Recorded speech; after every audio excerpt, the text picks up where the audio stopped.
खेसारी और काजल का एक वीडियो सोशल मीडिया पे काफ़ी तेज़ी से हो रहा है वायरल और दावा किया जा रहा है कि खेसारी और काजल की आने वाली फिल्म का वीडियो है।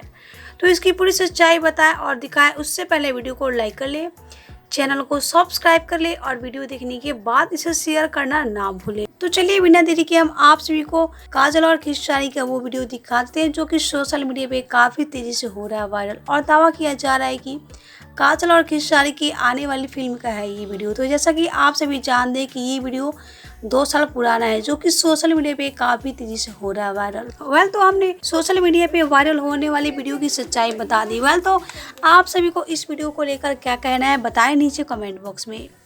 और वीडियो पसंद आए तो वीडियो को लाइक कर ले, चैनल को सब्सक्राइब कर ले और वीडियो देखने के बाद इसे शेयर करना ना भूले ताकि ऐसे भोजपुरी अपडेट आप सभी को मिलता रहे।